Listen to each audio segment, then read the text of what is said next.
പ്രിയ സഹോദരങ്ങളെ, നമ്മൾ എന്തെല്ലാം നാടകങ്ങൾ ഈ കേരളത്തിൽ കണ്ടുകൊണ്ട് ഇനിയും ജീവിക്കണമെന്ന് ഓർക്കുക. അതായത് ഡോക്ടർ ഹാരിസ് അദ്ദേഹം ഒരു വെളിപ്പെടുത്തൽ നടത്തിയതിൻ്റെ കെയർ ഓഫിൽ എല്ലാവരും, അതായത് മന്ത്രിയും എല്ലാവരും കൂടി അദ്ദേഹത്തിനെ എങ്ങനെ പൂട്ടാം, എങ്ങനെ ഔട്ടാക്കാമെന്ന് നോക്കുകയാണ്. ആ പൂട്ടും പൊളിഞ്ഞൊന്ന് മനോരമയിൽ, അതായത് ഏതൊക്കെയോ മോശം പോയെന്നോ ഏതൊക്കെയോ ഈ ആരോഗ്യമന്ത്രിക്ക് എന്തറിവുണ്ട് ഒരു മെഡിക്കൽ എക്യുപ്മെൻറ്റിനെ കുറിച്ച്? ആരാണ് പറഞ്ഞത് ഇത് മോഷണം പോയിന്ന്? ആരെങ്കിലും പരിശോധിക്കാതെ പറയുമോ? ആര് പരിശോധിച്ചിട്ട് എന്തോ മോഷണം പോയത് അതിനെക്കുറിച്ച് എനിക്കറിച്ച് എന്തൊക്കെയോ നാടകം. എന്തിനാ മനുഷ്യനെ? കാരണം സത്യാവസ്ഥ അദ്ദേഹം വിളിച്ചു പറഞ്ഞുകൊണ്ട് അദ്ദേഹത്തെ കൊടുക്കാൻ നോക്കുക. കാരണം ചോദ്യം പറച്ചിൽ ഒന്ന് അവിടെ തന്നെ നിൽക്കട്ടെ, അതിന് വേണ്ടിയിട്ട്. ഇതൊക്കെ നല്ല കാര്യം. പിന്നെ വേറൊരു വാക്ക്, അതിക്രമം നേരിടുന്ന വിദ്യാർത്ഥികളുടെ സംരക്ഷണത്തിന് പദ്ധതി വിശദാംശങ്ങൾ ഉടൻ പ്രഖ്യാപിക്കുമെന്ന് മന്ത്രി ശിവൻകുട്ടി. അതിക്രമം എന്തുകൊണ്ട് വിദ്യാർത്ഥികൾ മാത്രമല്ല, കേരളത്തിലെ അതിക്രമവും അനീതിയും വർദ്ധിച്ചുകൊണ്ടിരിക്കുക. ഇപ്പോഴും ഈ കുറേ വർഷമായിട്ട് അനീതി അതിക്രമവും നമ്മൾ ഉദ്ദേശിക്കുന്നതിൽ കൂടിയിരിക്കുന്നു. അതെന്തുകൊണ്ട്? നിങ്ങൾക്ക് നിയമങ്ങൾ സിസ തോമസിനെ ഔട്ടാക്കാനും ഓരോരുത്തരെ ഔട്ടാക്കാനുമായിട്ട് നിയമങ്ങൾ ഭേദഗതി ചെയ്യാനൊക്കുമല്ലോ. എന്തുകൊണ്ട് നിയമം കർശനമാക്കുന്നില്ല? കേരളത്തിൽ അതിക്രമവും അനീതിയും കാണിക്കുന്നവരെ പിടിച്ച് ജയിലിലിട്ടച്ച് കോഴിയിറച്ചിയും മട്ടനും മീനും കൊടുത്ത് വളർത്തുന്ന നിങ്ങളോട് ഞാൻ ചോദിക്കുക, എന്തുകൊണ്ട് നിയമം കർശനമാക്കുന്നില്ല? ഒരു കാര്യം സത്യാവസ്ഥ തുറന്ന് പറയുന്നവനോട് അവനെ നശിപ്പിക്കാൻ നോക്കുക. ആ ശിവൻകുട്ടി, ഞാൻ ഇപ്പം വിദ്യാർത്ഥി സംഘടനകൾ അവരെല്ലാം കൂടെ പോയി അന്വേഷിച്ച് എവിടെല്ലാം കുട്ടികൾ പ്രശ്നങ്ങൾ നേരിടുന്നത് കാണുക. ഇത് എവിടെങ്കിലും ഒരു ഇന്ന് തന്നെ പല ഇത് കണ്ടും ഫേസ്ബുക്കിൽ, അത് യൂട്യൂബിൽ രണ്ടാനച്ഛനും അമ്മയും, രണ്ടാനച്ഛൻ ഒരു കൊച്ചിൻ്റെ കയ്യിൽ തേപ്പ് പറ്റി പഴിപ്പിച്ചു വെച്ചു, വേറൊരു കുഞ്ഞിനെ ഉപദ്രവിച്ചു, അതൊക്കെ പേപ്പറിൽ വന്നു. എന്തുകൊണ്ട് ഇവന്മാരെ പിടിച്ച് പണിഷ് ചെയ്യുന്നില്ല, ജയിലിലടയ്ക്കുന്നില്ല? ഇവരെ നിങ്ങൾ ജയിലിലടയ്ക്കുന്നത് മാത്രമല്ല, പിറ്റേ ദിവസം അവരുടെ ഫാമിലിക്ക് അവരെ കാണണം. അതുകൊണ്ട് അവർക്ക് അനുവാദം കൊടുക്കുക, അവർ ജയിലിലും സുഖമായി ജീവിക്കും. ഇതൊക്കെയാണ് നമ്മുടെ നാട്ടിൽ നിൽക്കുന്നത്. ജയിലെന്ന് പറഞ്ഞാൽ അത് ജയിലായിരിക്കില്ല, ഒരു തടവറയാണ്. അത് ആര് തെറ്റ് ചെയ്താലും അതിന് തക്ക ശിക്ഷ കോടതി വിധിക്കുമ്പോൾ അത് അവരനുഭവിക്കണം. ഇവിടെ ഇപ്പം ഒരു വലിയ പ്രശ്നം നടക്കാൻ പോവുകയാണ്. അതായത് ഏത് കൊലക്കേസിലെ പ്രതിയാണെങ്കിലും അവർ വന്നപ്പോഴാണ് ഈ ജയിലിൽ മട്ടൻ ബീഫും ഒക്കെ വന്നത്. അവൻ മദ്യപിച്ചു, കോടതി പോയിച്ചോ എവിടെ പോയിച്ചു വന്ന പോലീസിൻ്റെ സാന്നിധ്യത്തിൽ മദ്യപിച്ചു. ഈ പോലീസിന് പറയും, പോലീസ് കൂടെ നിന്നപ്പോൾ പോലീസ് ആരാ? അവരെന്തിനുള്ളതാ? അവരുടെ ചുമതല എന്തുവാ? ഒരു തടവുപുള്ളി കള്ളുകുടിക്കാൻ അനുവദിക്കുകയാണ് അവരുടെ സാന്നിധ്യത്തിൽ. ഇതൊക്കെ നിങ്ങൾ ആരെ പറഞ്ഞു പഠിപ്പിക്കുന്ന മക്കളെ? നിങ്ങൾ കേരളത്തെ നശിപ്പിക്കുക. നിങ്ങൾ നിയമം കഷ്ടമാക്കുന്നില്ല. കാരണം നിയമം കഷ്ടമാക്കിയാൽ നിങ്ങൾ തന്നെ ആപ്പിലാവും. അതുകൊണ്ട് ഇപ്പം കുട്ടികൾ ഇത് നേരിടുന്നു. അത് ആരെ എന്നുള്ള പുറത്ത് വരുമ്പോൾ അവരെ അതിൻ്റെ പ്രതികളെ പിടിച്ച് അതിൻ്റെ കോടതി കൊണ്ടുപോയി അവർക്ക് ശിക്ഷ അനുഭവിക്കട്ടെ. നിങ്ങൾ അതാ ചെയ്യുന്നില്ല. ഇപ്പം വിദ്യാർത്ഥി സംഘടന അവരെയൊക്കെ ഇറക്കിക്കൊണ്ട് അന്വേഷണം നടത്താൻ പോയി. എവിടാ ഇതൊക്കെ എഴുതിത്തള്ളാനുള്ള? എവിടെ വിദ്യാർത്ഥി സംഘടന പോവും?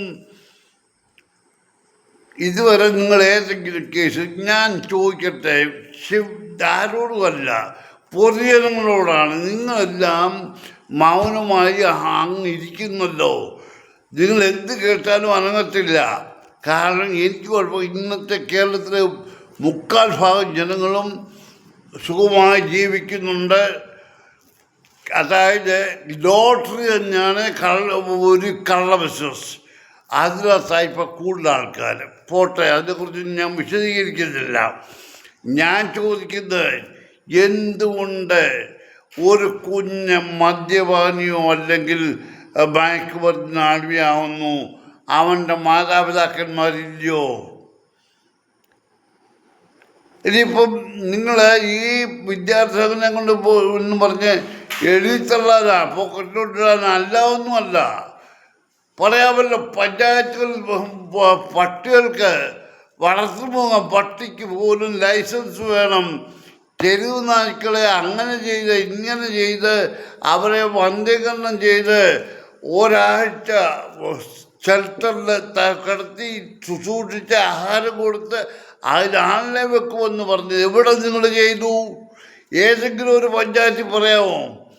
ഇതൊക്കെ നിങ്ങൾ നടത്താനല്ല, നിങ്ങൾ മനുഷ്യവിദ്യയാക്കി. എന്നാൽ ഇതെന്താ ആരും അനങ്ങാത്തറിയോ?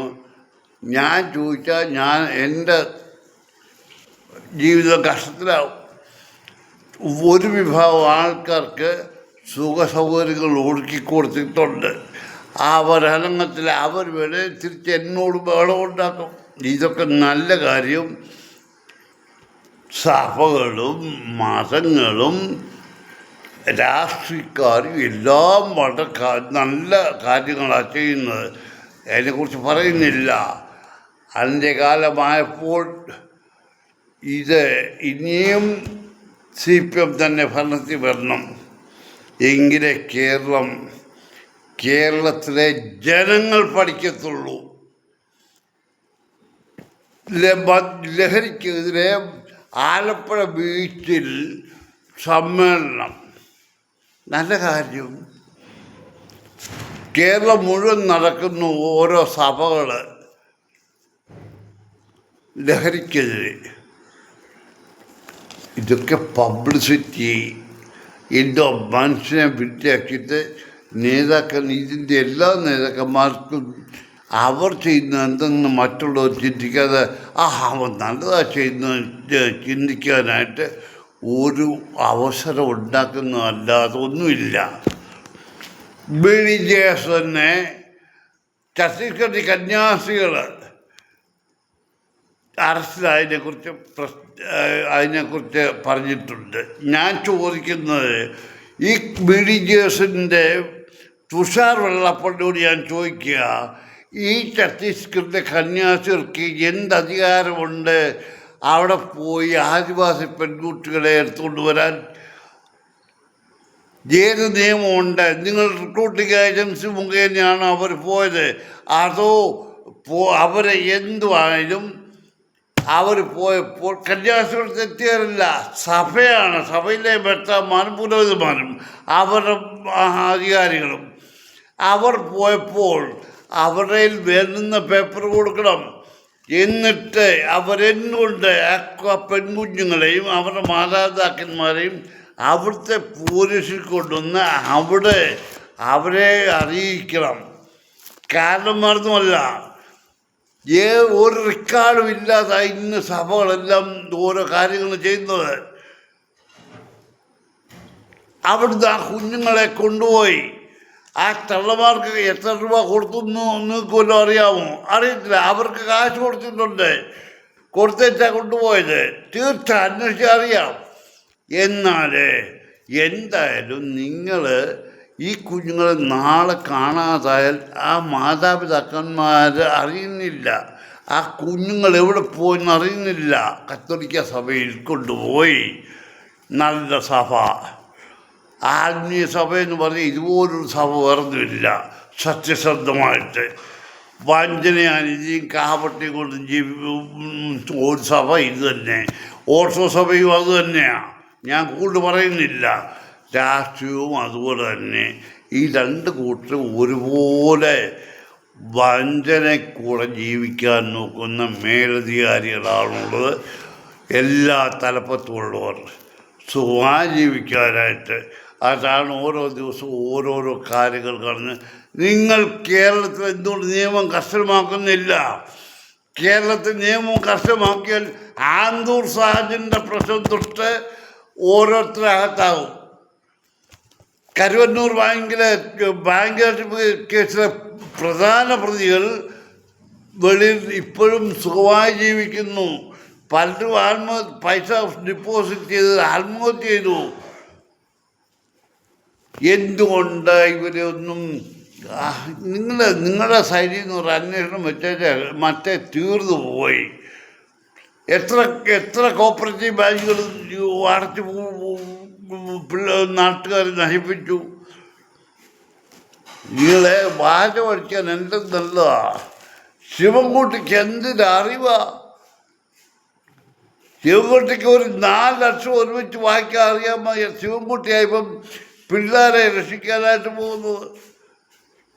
നിങ്ങൾ നിയമം കർശനമാക്കുക. ആരും ഒരു അതിക്രമവും കാണിക്കത്തില്ല, ഒന്നും ചെയ്യത്തില്ല. ആലപ്പുഴയിലിപ്പോഴ് ഒരു മനുഷ്യൻ അവൻ്റെ വീടിൻ്റെ പരിസരത്തു നിന്ന് ഒരുപാട് അസ്ഥികളും ഒക്കെ കിട്ടി. എന്തുകൊണ്ട് അവനെ ഇപ്പോഴും മട്ടൻ ബിരിയാണി കൊടുത്ത് ഇത് കൊണ്ടു നടക്കുക? അന്വേഷണം അവൻ ഒന്നിനും അനുകൂലിക്കുന്നില്ല. ഞാൻ അറിഞ്ഞില്ല. അവനക്ക് ഒരു ജീവിത സാഹചര്യമില്ല. അവൻ്റെ ബാങ്ക് അക്കൗണ്ടിൽ കോടികളുണ്ട്. ഇതെവിടുന്ന് വന്നു എന്നൊരു ചോദ്യം അവനോട് ചോദിച്ചിട്ട് നിങ്ങൾക്കറിയത്തില്ലെങ്കിൽ ഇവനൊക്കെ മിലിറ്ററിക്കാരുടെ കൊടുക്കണം. അപ്പോഴവർ തെളിയിക്കുമത്. കാരണം മറ്റെല്ലാ ഡിപ്പാർട്ട്മെൻറ്റ് ഇപ്പം രാഷ്ട്രീയക്കാരുടെ കയ്യിലാണ്. മിലിറ്ററിയുടെ കൊടുത്താൽ അവർ തെളിയിക്കും. നല്ല ഐസ് ബാർ കൊടുക്കും അങ്ങോട്ട്. അപ്പോൾ അവൻ സത്യം പറയും. ഞാൻ നിങ്ങളോട് കൂടുതലൊന്നും പറഞ്ഞില്ല സഹോദരങ്ങളെ. ഇതിൻ്റെ അപ്പുറത്തെ നമ്മൾ കാണും. ഓരോന്ന് അവസാന ഘട്ടത്തിലേക്ക് വരിക. ഇപ്പം ഞാൻ ഈ വീഡിയോ ചെയ്തുകൊണ്ട് ആരും പൊക്കി പിടിച്ചോണ്ട് ഇങ്ങോട്ട് വരണ്ട. ഞാൻ നിങ്ങൾ പറയുന്ന പിന്നെ ഉത്തരം പറയാം. നിങ്ങൾക്ക് വേണേൽ എന്നെ എവിടെ വേണേലും കൊണ്ടുപോകാം.